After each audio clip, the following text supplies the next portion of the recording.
Okay, and hey everybody, we're doing something a little bit special this time, and we just had the idea. It's late at night. It's 12:30. We're gonna go ahead and record more of a chill, not an episode, but probably like some type of after hours thing. Um, if we get some, I mean, right now we don't have a lot of feedback anyway, but if we get some maybe approval from you guys, we might put it on podcasting services. But for now, we'll probably stay on YouTube. Just us chilling, talking out. I got some alcohol here, some Svedka blue raspberry vodka, and my little shot glass. I didn't get any Sprite because my dad was sleeping downstairs, so we're gonna be going hard as fuck up here.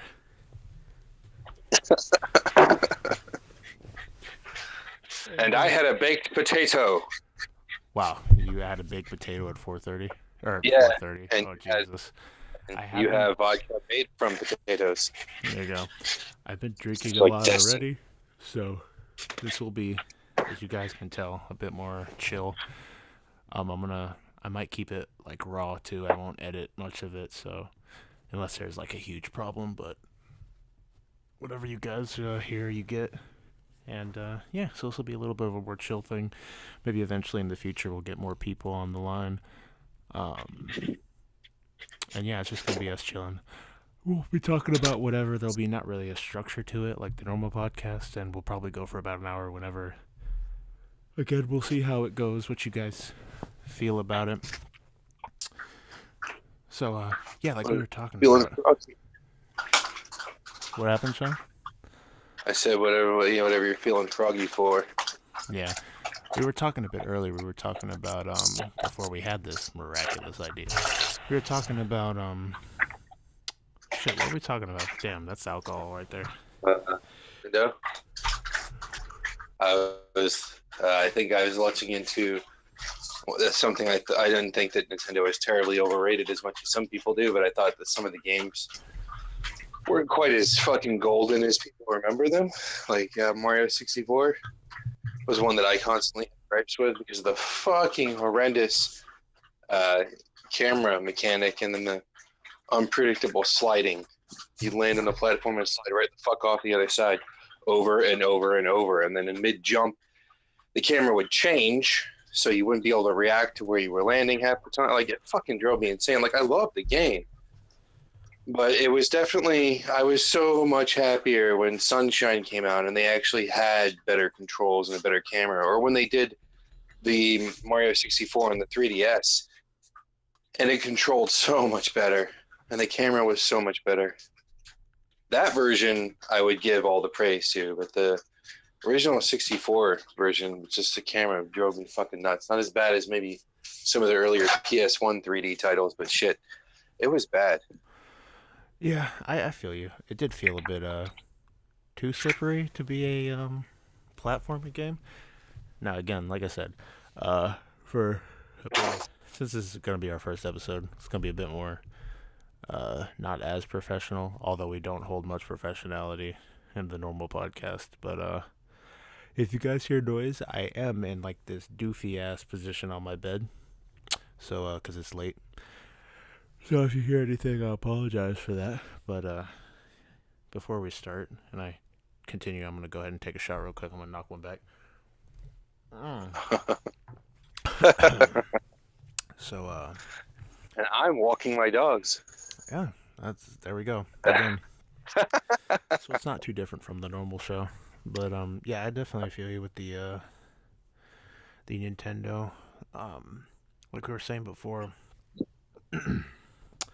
like I feel almost as if people they'll like go to Nintendo and it like we were talking about before with Ghibli and Disney and just like the Oscars in general, that because it's just because it's Nintendo, they'll go ahead and everyone throws their praise at it and they fail to look at it critically and they push kind of a blind eye aside, because Nintendo doesn't produce stuff too often. So that usually people fail to give the proper attention. They give attention, but not in the right ways, kind of. So I feel like just sometimes a lot of the reviews, like Breath of the Wild. Okay, we're gonna sit here and I'm gonna vent about Breath of the Wild real quick.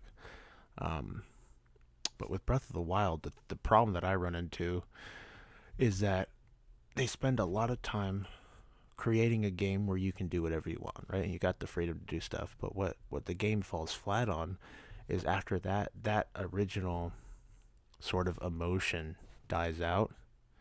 The problem you run into is excuse me. The problem you run into is that the story and the set pieces and everything that they have no control over because you're able to go technically wherever you want, that they lack that power because of that. And you end up running into this problem where when that initial kind of hype does die from the being able to do whatever the hell you want, like 30 to 40 hours in, now you got a game where it's just checklists. Like, oh, I gotta go get this. I gotta go get another shrine, or I gotta go find these Koroks seeds. Skyrim. Yeah, basically. And the story was good because of the memories. They do have a story there, but what another problem that it falls flat on that we've talked before about is because it's Link and they stick to the formula of keeping him a silent protagonist. You have all this traumatizing stuff that he runs into, and it ends up again it falls flat because you're going through this emotional cutscene. You see Zelda crying, and she's all over Link, and Link's like there like a fucking vegetable because he's not supposed to show emotion. He has, and again he's shown it before, which I find Yeah, odd because in Wind Waker. yeah, Wind Waker, when his sister was really taken by that bird thing, he showed anger, he showed frustration, he showed worry. And when he went back to his grandmother, he had facial expressions, and it fails to capture that. You don't, and the problem that that comes across too is it makes it difficult for you as a player to get involved, and that's that problem I ran into. Like when I did the final boss, there was no greater like meaning to it. I just wanted to get it done with. I'm like, I need to get this over with. I'm tired of running around shrine hunting. Let's just finish this game, and it does suck, and I do like the game because of what they accomplished with it, but it's just I don't think it was worth all the perfect scores that it received from different magazines and companies. And it's I weird to think go ahead. Zelda usually tells its stories emotionally. All the other ones, I mean, and they do some, uh, expressions with Link, but it's always been less than more. And then when Wind Waker came around, they did a ton. He would smile, he would laugh, he would roll his eyes, he would be concerned or angry, yada yada yada. And then they kind of got away from that again. And they always say that the whole reason that Link's a silent protagonist and why so many adventure game and RPG game protagonists in the early days of gaming forward, especially the early days of gaming, that's kind of gone by the wayside somewhat. Hold on. Zim, load up. Come on, load up. Don't look at me like you're stupid. So it's supposed to be so it's easier to get into the character. You put your own thoughts and emotions and ideas into this silent character. I've never understood that. It's never been that way for me. I'd much rather play a game where the characters talk than where they don't. Like, then it's more, I don't know, I get more involved that way. That's just how I work. But Zelda's always told its story through the surrounding characters because Link never said shit. So you always got your emotional drive and stuff. Like when you played Ocarina, you got your emotional drive from what happened to the sages and the sacrifices these characters were making, to save the world. And, Zelda is double life and all that stuff. You kind of get a lot of emotion from there. And then the side quests and some of the goofier parts and so on. It doesn't really happen when you're playing Skyrim. Yeah, and I hate Skyrim. it's so I'm weird. gonna make so many enemies by saying that, but that game is so boring to me. I'll never understand. I feel like Skyrim kind of has the same kind of idea to it too, that they focus on that one thing where it's like, oh, this cool world you can explore, but the moment that dies off, what are you left with really after that? And it's hard, and I can't say because I'm not a game developer, so I can't really. But it comes down to I feel like with Nintendo, and like were talking about earlier, we were talking about Disney. Like, we had basically a whole argument, which basically not an argument, but a discussion, which led into this us deciding to record this for you guys. Because first of all, we only record at this point weekly podcasts. We thought we might want to give you guys something a little bit extra if you are out there. That is my cat meowing, so I will fix that in a problem. But she wants out. Um, Fix that in a problem. Oh, did I say that really? I'm telling you, man. I'm halfway through. I'm gonna fix that in a problem. I'm halfway through this thing of vodka, and it's definitely that talking. But we promote drinking, kids. Exactly, yeah. Just make a fake ID. It's that easy. And when you go to like Disney, if you look at animated films, Disney or Pixar 90% of the time are winning them films, and they don't make bad films. I'm not going to say that, but a lot of the times I feel like it's unneeded praise. Like if you could look at Frozen. Yeah. And again, we're going to make a bunch of enemies this recording. That wasn't Pixar though. Let's be fair. Pixar does good movies. Give me 1 second. Even on a bad day for Pixar, huh? Are you going away, or should I stop talking? Now keep talking for our lovely viewers. I'm going to let this damn cat out. Even on a bad day with Pixar, you usually have a good movie, at least on some level, a movie that touches you or catches you, or it's got good jokes or great animation. But Pixar is known for stuffing its films with the human condition and emotion and real, genuine feelings and situations. And then they kind of wrap it around these mythical, dancing toys and shit. But Disney, on the other hand, they don't always have that knack. Disney takes other people's stories and retells them. Or occasionally they'll have their own unique story and they'll tell that, but they're usually telling someone else's story. And Frozen, I want to go on record and saying that Frozen was awful. I mean, it had some entertaining parts. It was by no means anywhere competent on the level of like Pixar, because Frozen was Disney's animation. So was Moana. And while as Moana was incredibly watchable, it wasn't a good movie. It didn't strike me as a good movie. It struck me as an entertaining enough. It was okay. But when I really looked at the story, I've heard people tell fairy tales that told it a more riveting story than that one. Like that one was just kind of, I enjoyed it. Was it worth watching? Sure. But I wouldn't have paid to watch it. I mean, I watched it on Netflix and I was like, that was okay, but I didn't miss anything. But Frozen was touted as this big feminist thing, but then I saw a legitimate feminist, not one of these SJW third wave misandrist, just man-hating, like not misogynist into equality. It wasn't, not misogynist. That's somebody who hates women. A misandrist is somebody who hates on men. Oh shit! Yeah, and right. These Again, third wave feminists, not the legit ones. I'm talking about the angry ones who just want to yell and attack things, and they don't really say things that are truthfully about an equal playing field. They just want to attack men and have them apologize for shit, even if they haven't done anything. We're all guilty, that kind of, and just like the man hating. Well, anyway, I'm going off on a tangent here. Those ones. There are no tangents, Shawn. This isn't anything unstructured. Right.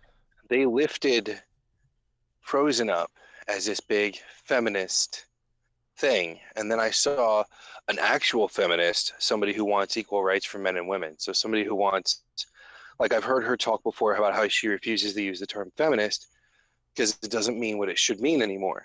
And she talked about how she doesn't, I'm like walking briskly now, so you're going to hear me breathing heavy, but she was talking about how, she's talking about how she doesn't claim the word feminist because she believes that there's certain areas where men are falling behind, like for instance, custody battles and divorces and alimonies and things like that, where traditionally men get just fucked. They get completely screwed over when it comes to their kids, and the courts don't give two shits like anywhere. And they say that it's gotten more progressive, but it hasn't. I've been through the system. I know. But she believes that men deserve equal rights, that women are over in that area where men are under, which is the reverse of your usual feminist rhetoric, and that's because she sees that there are areas, like for instance in sexual violence, in domestic abuse, there are areas where men are always considered the aggressor, and anytime they're the victim, the law laughs at them. The courts laugh at them. People laugh at them. It's only just now that men can come out about having been raped or emotionally abused or so on and so forth, and it has any sense of legitimacy. And even then, people still don't take it seriously. So she's one of those people where she looks at the whole fucking field, not just a little piece of it, and talks about it openly and honestly and has a discussion about it. I can't remember what the hell her name is. I might remember it before the end of this conversation, but I remember watching her do a video, might have been on YouTube, might have been on her website. I used to read some of the articles she'd put out here and there because they were thoughtful. And she, in my opinion, she's what a feminist should be. She is about all of the things that are about women being equal to men. And she definitely fights for women's rights, but she also believes in men's rights in areas that were deficient. And she attacked Frozen. Anyway, the long short of it is she destroyed it. She took it apart piece by piece by piece about why it wasn't a feminist picture and how it wasn't a good movie, and about how she really disagreed with people holding it up the way it was, where she said, sure, it's cute and it's okay and it's got an average plot and there's tons of plot holes and whatever. It's not a perfect movie. I enjoyed it a little bit, but if anybody who puts it up as a feminist movie, that makes me angry, because it absolutely isn't. And here's why. And she details like 12 points. It just fucking dismantled this thing. And afterwards, I hadn't even seen the movie yet, and I just couldn't look at it the same way. Because I was like, I from that point on, I was going to watch it paying much closer attention to the story. And you know me, dude, I take movies apart anyway. So this just set me on a mission to see how accurate she was. And when I watched it, the music was great. They had great pop songs in it. Not my kind of music, but it was good. But the story was completely average. There was nothing to set this movie apart, with the exception of the prince was the bad guy and there's no romance that actually gets wrapped up in the fucking movie. And everybody's like, yay, she didn't get saved by a guy. All right, well, there's your one fucking victory in a lame-ass movie. I would have liked it to have been something a little bit better. I would have liked them to have put a little bit more effort into it. But when you watch that and you watch Moana, they're doing just enough to make all the kids happy and to get the talking heads talking positive, and that's about it. That's all you're really getting. I don't sense any heart in these movies. I don't sense that Disney's trying to do anything besides turn a buck. Yeah. You know, and Pixar is trying to make a career. Pixar is trying to make money, but Pixar is also sitting there going, if we're going to do a movie, we're going to make sure it's a good movie. Not one that'll just get by, but a good movie. And somehow Disney does the ones that'll just get by, and they make tons of money anyway. Yeah, and like we said, we were talking about this earlier as well with Disney. Oh man, my train of thought just fell right off a fucking cliff. Overrated sometimes. Well, yeah, with the movies being, it had something to do with Frozen. Okay, well, I actually pulled up some knowledge, give you guys a little bit of about what Shawn was talking about earlier, with some of the faults that men have with this, not society. We're not, again, coming from our perspectives, we're not trying to say that the feminism movement is bad or anything like that, because I have 100% agreement that there should be equality, but there shouldn't be hate towards either side. And I have a stat that I pulled up from divorcesource.com, and it says that in 80% of all divorces in the U.S. as of 2015, the mother ends up the custodial blah blah blah. Oh my God, 1 second. The mother ends up the custodial parent, and the father pays child support. In many cases, the divorcing spouses agree the children's best interest is with the mother. In contested cases where both parents seek custody, the court refracts the question through the prism called the best interest of the child. That phrase means what a judge says it means. Despite enormous cultural changes, many judges remain in the sway of what is called tender years presumption and the maternal preference, both of which work in the favor of the mother. Child custody disputes invite warfare between divorcing spouses. To win, one spouse must prove the other an unfit parent. The contest becomes a zero-sum game where the winner takes all. And in a lot of those cases, 80% that we have from this website, it ends up being in the favor of the mother, and it is a killing that you make in these divorces. A lot of times the father loses a lot of his worth from that, both Uh-huh. mentally and physically.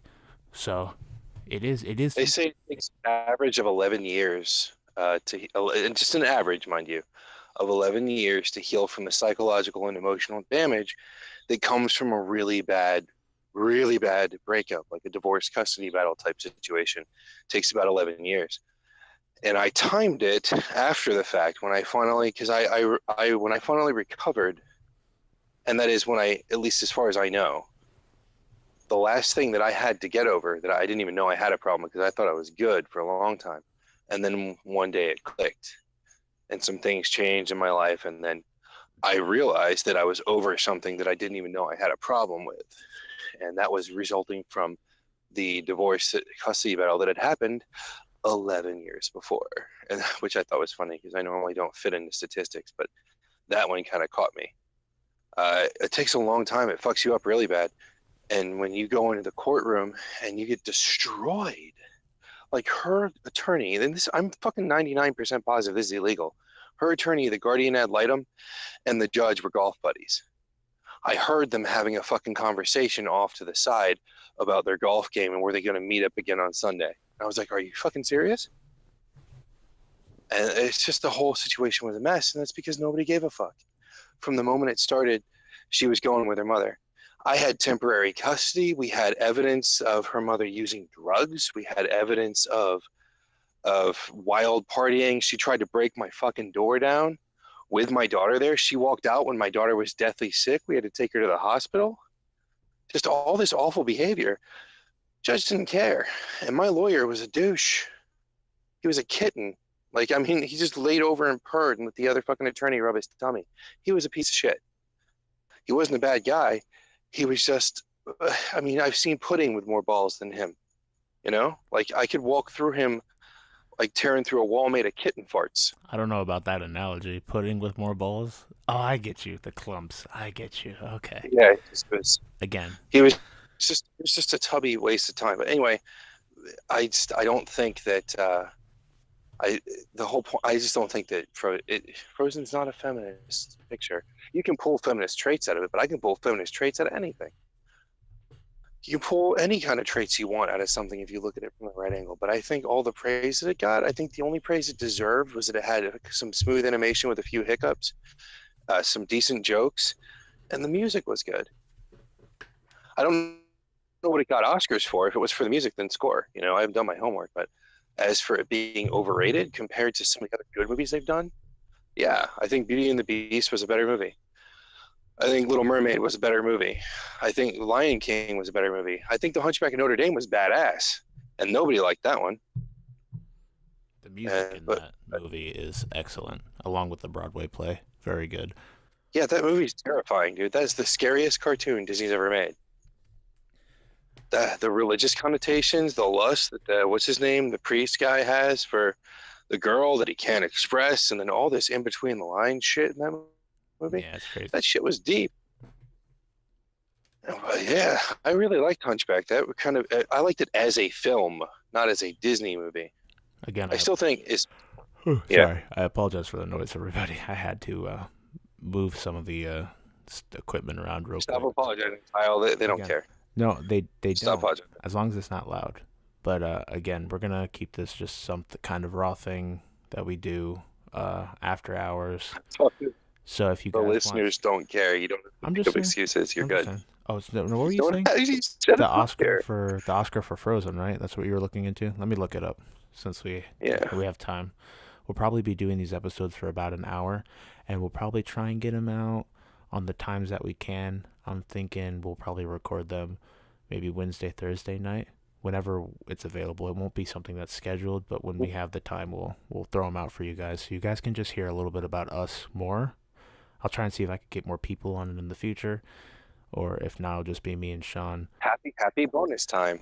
Yeah. So also, if you guys like this sort of content, please leave some feedback for us. If you have anything you want to ask us in the comments, go ahead. We'll be free to answer those questions for you. Or if you have something you want to talk about that we talk about in the after hour show, it would be appreciated. Any type of feedback is what we're looking for, so we can see how we can improve the content that we produce for you guys out there. So we get you the stuff that you want to see more of and less of the stuff you don't want to see. So it all comes down to, if you're listening right now, take that time and just leave that comment, leave that feedback, whatever you feel is necessary, so that we know. Because the worst thing is we get these views and we have no idea what people think of this content, and we're trying to make it better. So that was just going to be the little minute that I take out of the episode, and then I'm going to go ahead and look up the Oscar that Frozen received. Look at Toy Story 3, or any of the Toy Stories, but especially Toy Story 3, and look at how that whole movie played out, and the end of the movie, and like that gut punch, like it was really deep. I mean, most little kids are going to see it and they're not going to catch that deep message, but Pixar takes the time, usually anyway, to give you something a little bit stronger. They don't go the route of DreamWorks and do the Shrek thing and throw in fart jokes and titty jokes and shit like that in between the lines. But what they do is they give you a deeper story than just the one note, two-dimensional stuff that you find in something like, Moana or Frozen. I mean, to me, Moana was a better movie than Frozen, but it still told an extremely simplistic story. And if it was, as I recall, I think it's based off of a Hawaiian myth or legend or something like that, or some sort of island myth legend. I don't remember which. It looks like it. That's all I gotta say. I have no idea, but it looks like it. I haven't seen it. It held. I could tell you a myth legend type thing in half the amount of time, and it would have probably, I don't know, man. It just seems like they took a 30-minute short and stretched it out over an hour and a half or an hour and 15 minutes. It didn't have a lot of substance to it. I mean, it was girl power, yay, that's good. But I've seen better movies with girl power. For the story part, the girl power part was cool because she was confident, she did her thing, and she was good at it. But the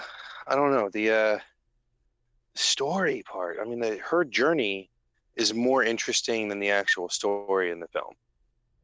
The whole story of rescuing nature and rescuing this island and whatnot, like none of that really mattered. It was all about her journey and being confident in who she is and her choices as a person. And, if she was going to be a ruler or not, which is fine.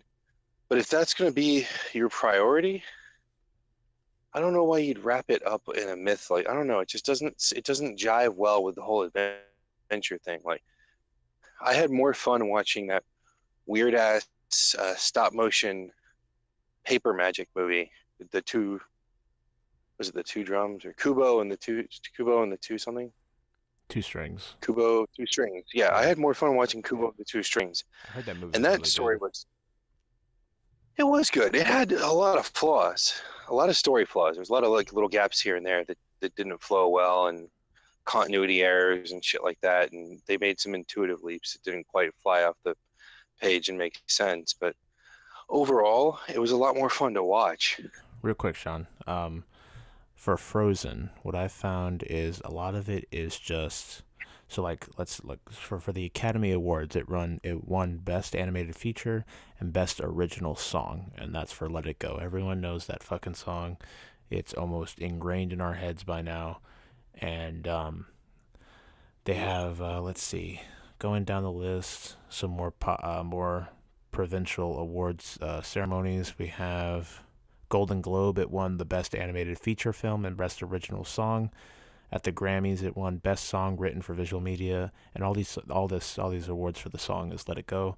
Best Score Soundtrack for Visual Media, Best Compilation Soundtrack for Visual Media. At the going down, it won the Favorite Anime Movie at the Kids' Choice Awards. Everybody, the most. That's fine. The Kids' Choice makes sense. You're not running it by the same stringent.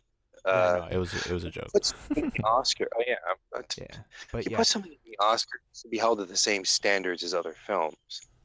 The reason we're talking about this is because we were talking earlier, we were talking about Studio Ghibli, which is a Japan-based animation company that have done. I think that their most popular work that people have heard, everyone or most people have heard about, is Spirited Away. So if you saw Spirited Away as a kid, it was done by Hayao Miyazaki, which is one of the more um, critically acclaimed directors of Studio Ghibli. Um, Hmm. And the reason why Spirited Away stuck out so much is because Disney pushed it on every placard everywhere because they partnered with Ghibli to bring a shitload of their movies over, older and newer. So and everything since Spirited Away that had been brought over into the States from that point forward has been I don't want to say produced. It wasn't produced. It was I don't know what it's called, but brought into through a partnership with Disney. So it's got Disney's label smeared all over it, but it has like nothing to do with Disney outside of them putting some money into bringing it here and bringing it into theaters. real quick, for Hayao Miyazaki's other works, he's the co-founder of Ghibli, and he works mostly on animated features.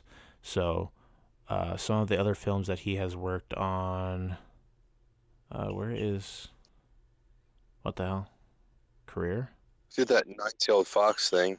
Let me just get my ass back to studio. I haven't seen a lot of his movies. I saw that one we talked about, the Earthsea, a long time ago.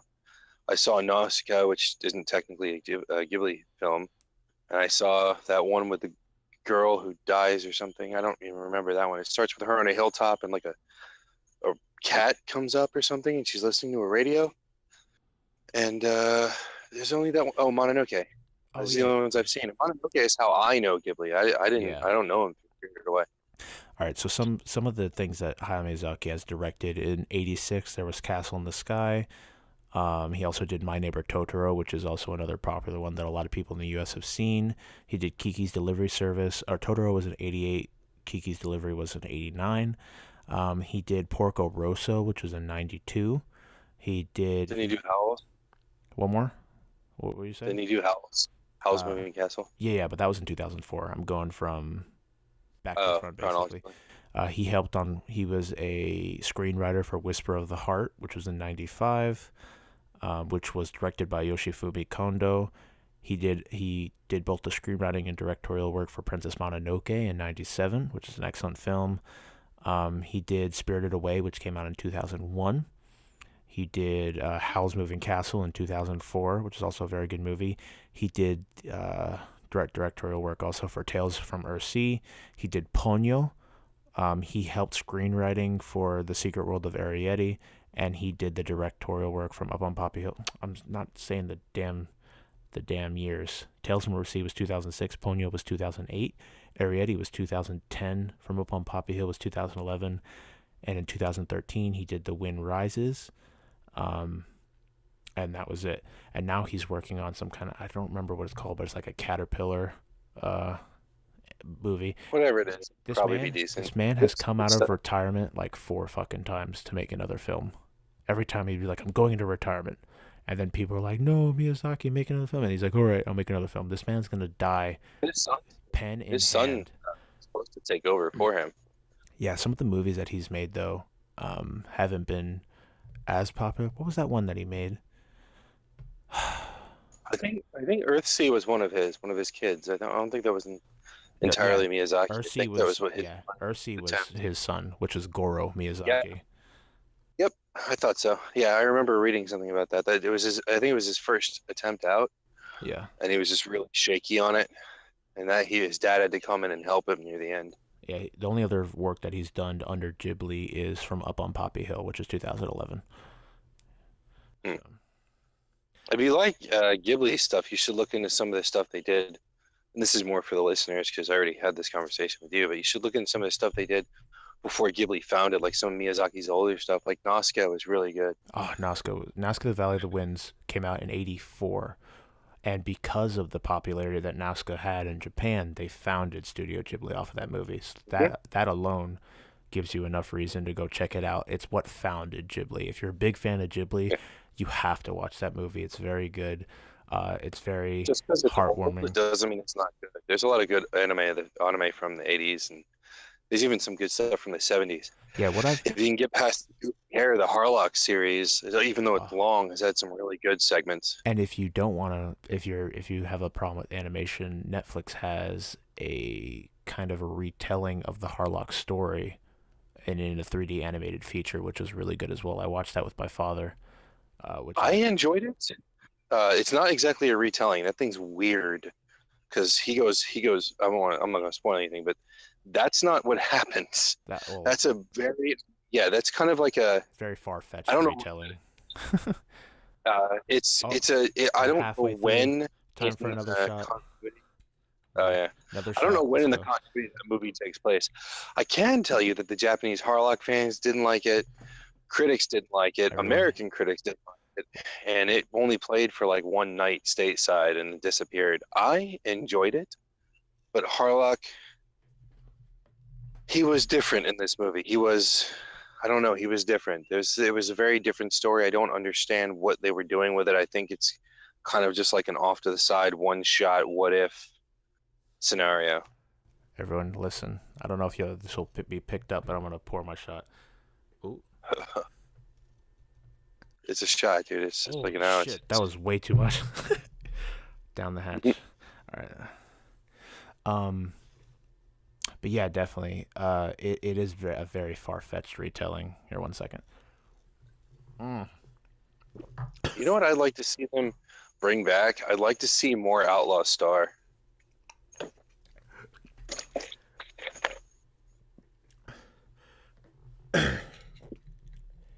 Ooh, I sound like you almost Ralph there, dude. that shot came out of my nose. Oh god, that's gotta burn. That was vodka, and I am now crying. I did not think that I could sit here and do a podcast walking briskly around the block, sweating my ass off at like 1:30 in the morning. And I didn't think I would have a vodka get shot out of my nose. But It's the first time for everything, dude. I'm gonna power through it because we're halfway through and I don't want to get up and go to the bathroom yet. That's Oh, gotta hurt. yeah, it does. Oh, goddamn. At least it didn't come out your eyes, dude. That's really bad. Now it smells like blueberry everywhere because I got vodka everywhere. A But buddy of mine was drinking coconut rum and he choked on it and squirted the shit out of his eyes. So it's like pouring alcohol in your eyes. Like, dude, he bolted for the bathroom and immediately he had like this emergency eye wash shit and just went to town in there for like 10 minutes just trying to unburn his eyes. Came out, they were like neon red. It was bad. that sounds super painful, I would Yeah, imagine. yeah. We just kept drinking. That's all you got to do, dude. The pain will go away Yeah, eventually. he made the bottle of Izine and did Broken a more bone, shots. broken bones, no problem. It's nature's morphine. Just trying to get it out of my nose right now so it stops burning. But yeah, excellent films. They have a lot of them on Blu-ray. You could pick them up online. I highly recommend them if you haven't seen them.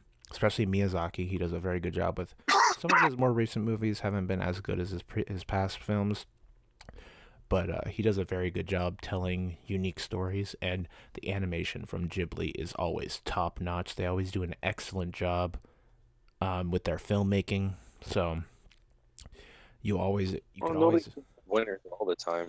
That nine-tailed fox one that I watched wasn't all that great. It was okay. And I mean, even Pixar has its moments where it's not hot.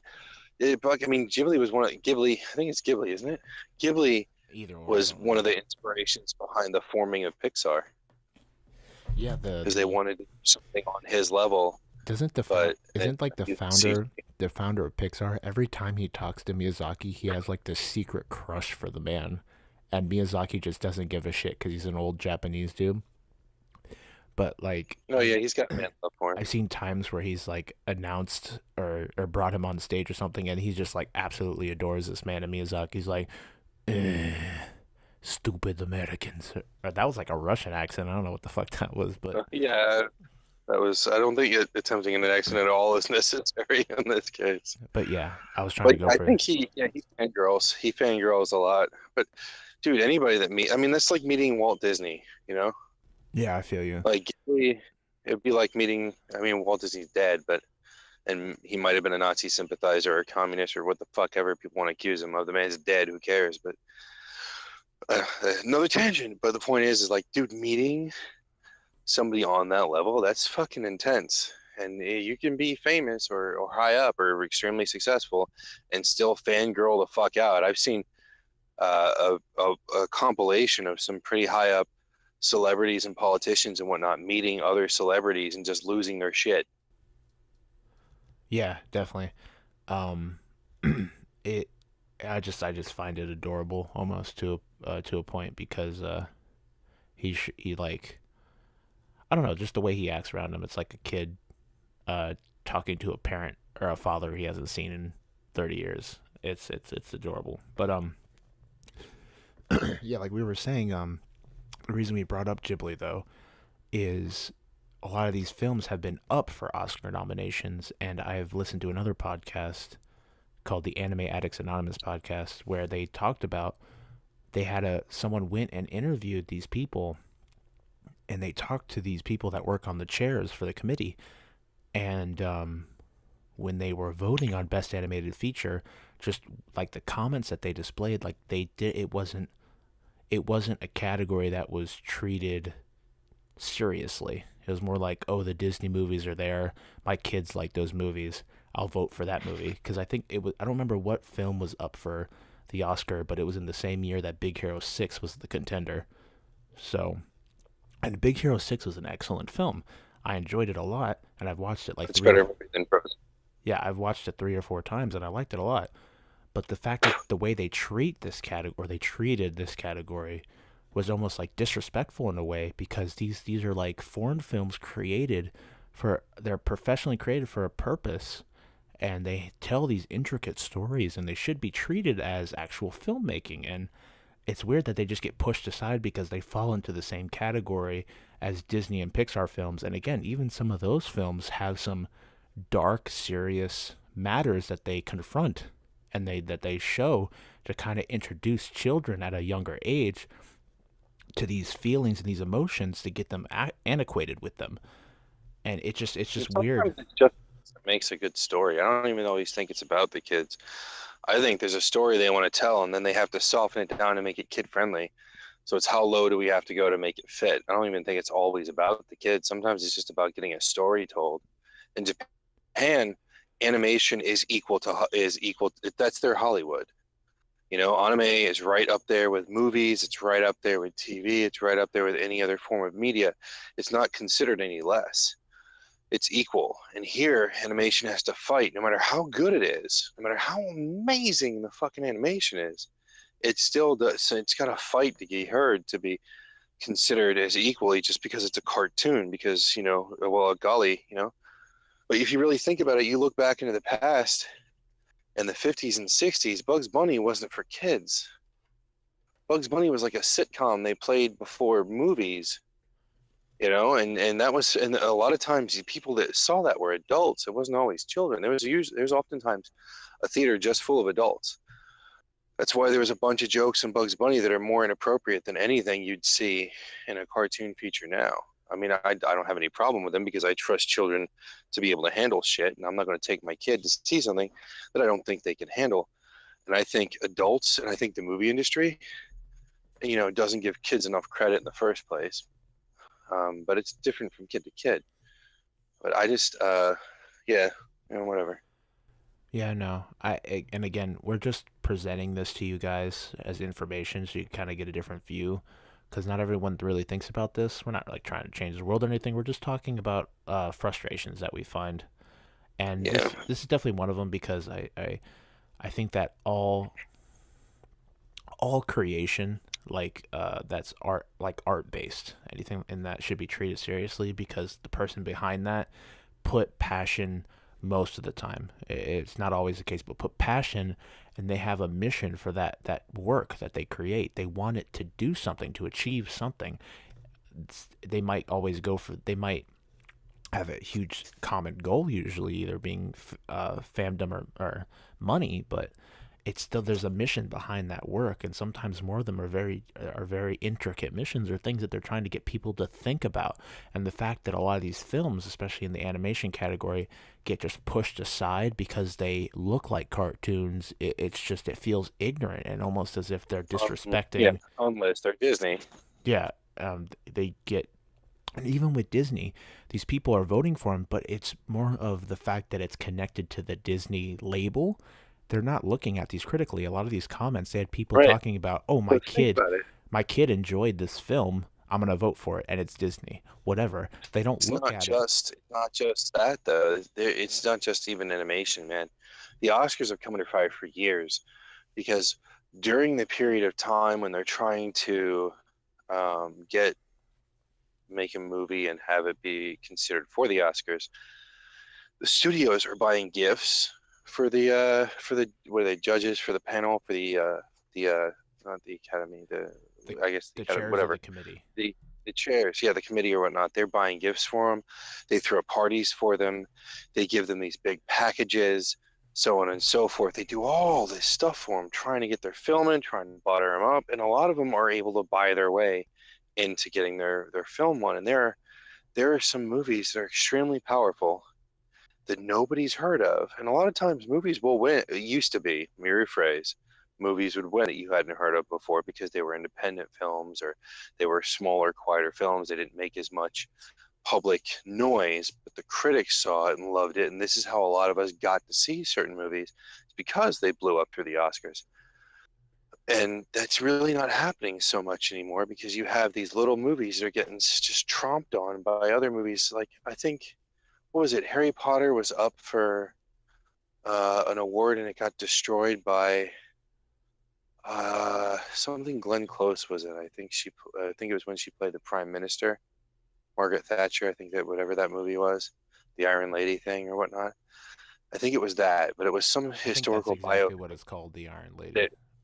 Okay, I believe it was that one that beat the shit out of some other movies that were much, much, much, much more deserving of the costume thing, the costume design.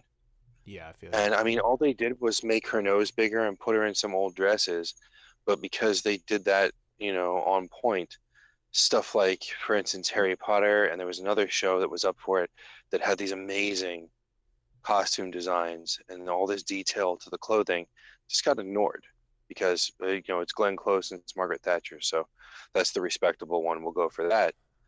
So you heard This it here. happens constantly, dude. People get snubbed in the Oscars all the time. Smaller movies that are better films that make bolder statements that are better acted, better written, and they don't make it because they're not AAA, because they're not big Hollywood, because they're not selling whatever narrative or agenda Hollywood happens to be pushing at the time.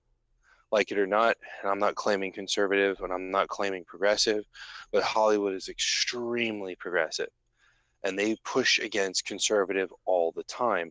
And unfortunately, that gives us a lot of media that only comes from one perspective. And that really sucks because I like my media to come from all perspectives. It's more refreshing. It gives me more to think about. It gives me more, it challenges me.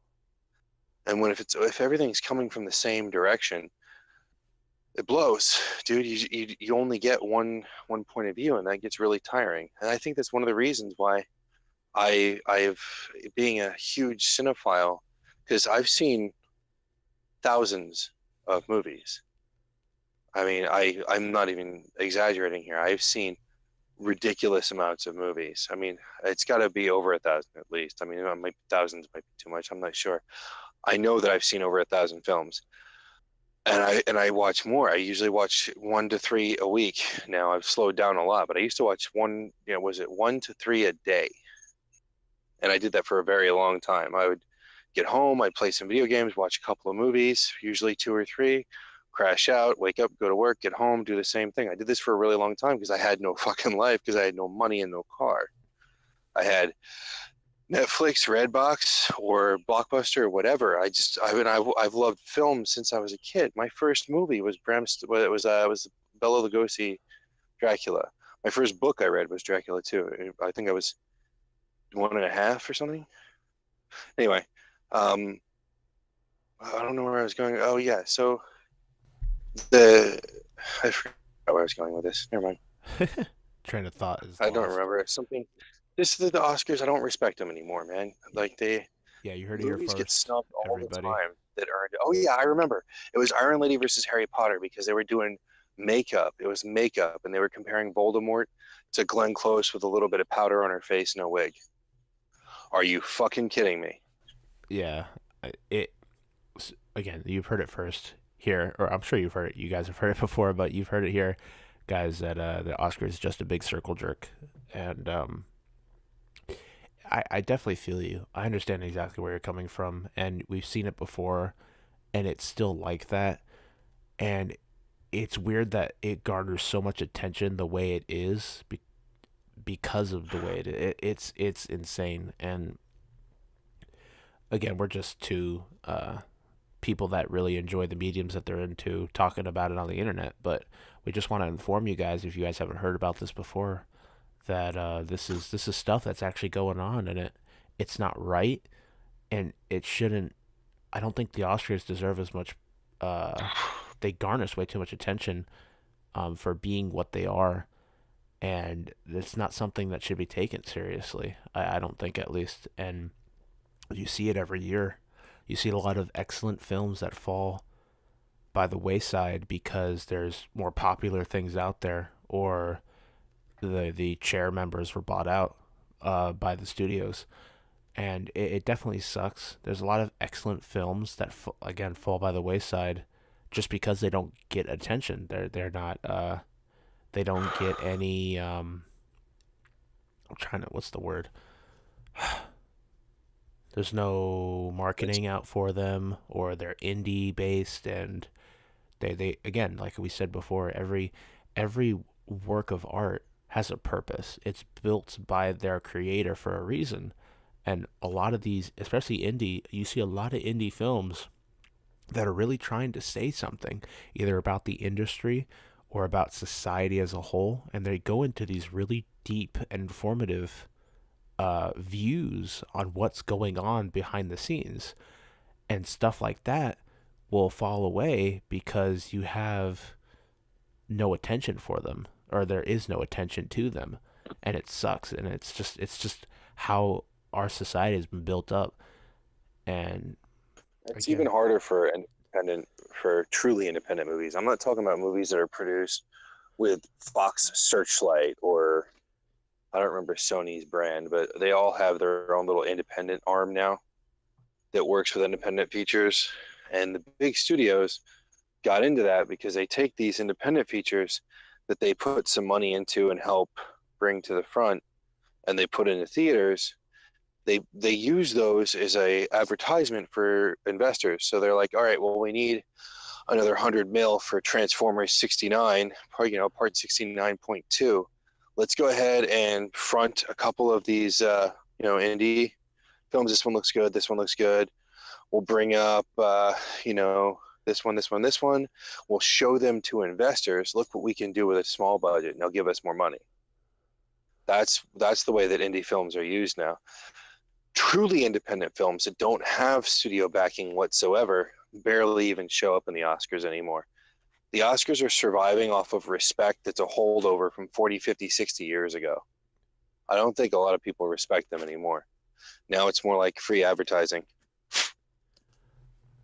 yeah, and I don't know if you guys can hear it in my voice, but I'm really feeling it over here from that shot. My nose is like running and everything, and that's just a beautiful picture for you all out there.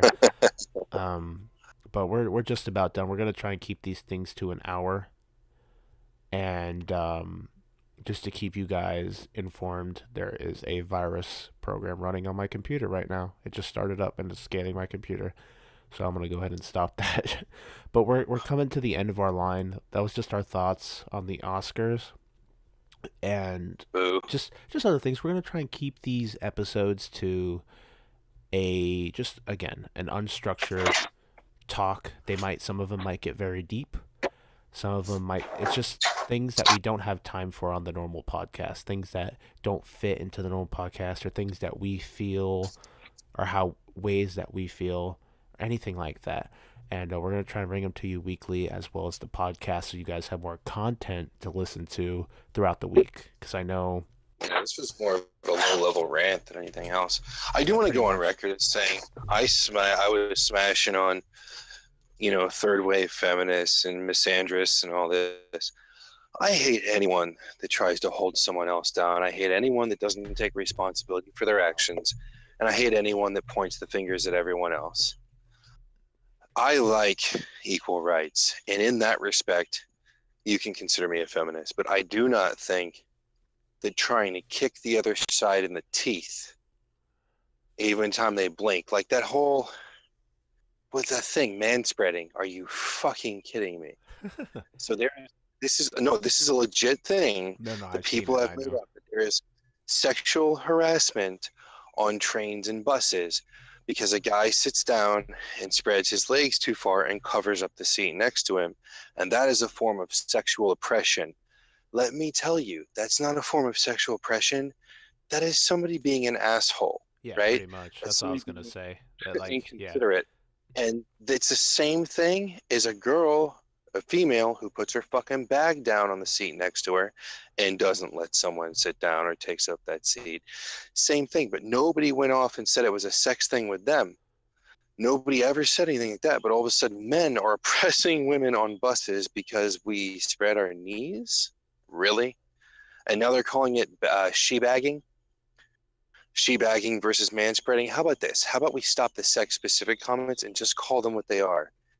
Inconsiderate assholes. Yeah. And then we move on with our lives. This is not a form of oppression or sexual harassment on a bus. And you can take that part to the bank. But unequal pay wages, people not having the same rights or the same opportunities to management or to different things like that. If she's better qualified and he gets the job anyway, I have a problem with that. I also have a problem if he's better qualified and she gets the job. Those things I fucking will fight to the tooth behind anyone to make sure it's equal. But when it comes down to just yelling hateful things and all of a sudden just trying to shut down everything masculine, no, you do not remove something from the playing field to make things equal. You elevate something else. There should be more of something else, not less of something. It doesn't make sense to balance. You bring something up. You don't try and push the other thing down to your level. You bring yourself up to its level. That's what I believe, no matter whether you're male or female or an Apache helicopter. Like, we should all have the equal rights and access to things by merit. You shouldn't get something just because you're a guy or just because you're a girl. It should be your worth and what you bring to the table under whatever respective thing it is, whether it's work or play or etc. We all should hold equal roles. That I believe, but I do not believe in saying she-bagging or manspreading, and I want to fucking hit somebody in the face with a brick every time I fucking hear that stupid shit. And if one more person tries to call me cisgender, I'm going batshit. I don't need any more fucking labels. Leave me the fuck alone. Yeah, and if you look... I'm done. That's it. Yeah, I don't want to... I'm not going to get too deep into it. I 100% agree with you, though, Shawn. And for all you out there, just from both of us, I'd say, like, the number one rule, and it even branches from the golden rule, just don't be a douchebag. If you're just living your life and you do whatever you want, as long as you're not hurting, like physically or mentally hurting another person, you're not being a douchebag, you should have free reign to do what you want. I have nothing against people that are gay. I have nothing against people that identify as another gender. I have nothing against that. But the moment you start to hurt or oppress another person, that's where the problem comes in. Just live your life as if you're treating everyone as if you would want to be treated. The golden rule. We all learned. Pretty fucking simple. Yeah, we all learned it when we were a kid. If everyone in the world worked with that form of mentality and truly believed that they would treat people the way they wanted to be treated, we would not be having these problems. But because of the egocentric, and again, it falls back to human nature. You care about yourself more than others. It's just how it is. And again, it's part of us as people, and you have to work. It sounds funny, but you have to work to not be a douchebag. Sometimes you can do it, and be inconsiderate accidentally, because you don't realize what you're doing, or you've built the habit over time to be the opposite. But you have to actively go through your day treating others correctly, and that's really all we've come to say. This is one of probably maybe we might get deeper in the future. We might get sillier in the future, but as we continue to put out these episodes, we're going to try and make them weekly, and it's just how we feel, what we think with the way the world is going. Some of them might be some deep psychological things we might talk about, or some ways that we believe things are right. But the thing that I want you all to take away from this is just, again, don't be a douchebag. It's not that hard. And all you got to do is actively go through your day thinking like that. Like, am I, just take the moment. If you're interacting with someone else, am I being a douchebag? And then if you are, then you correct that. And then that raises its own problems, because what defines being inconsiderate and all that other stuff. But that might be something we might get into in a future episode. For right now, that's our little hour, our after hours with the both of us. I'm your host, Kyle, and I'm joined by your other host, Shawn. And we were sitting down talking on PlayStation, and we got into some deep stuff, and we're like, we should record this. So that's basically what happened, and that's what we're bringing to you guys. We want to get more content out to you guys. Eventually there'll be Let's Plays in the future and other stuff, but we just want to get give you guys how we feel. Maybe if you agree with us, disagree with us, whatever you have to say, you have the right to say it. Put in the comments, give us your opinions and what you think about the topics we talked about, and we'll be happy to hear from you. Besides that, that was After Hours with your host, Kyle and Shawn, over the Kyle and Shawn After Dark. Yeah, After Dark, and and he's joining me over the Discords as well. So you all have a beautiful week, and we will see you all on Monday.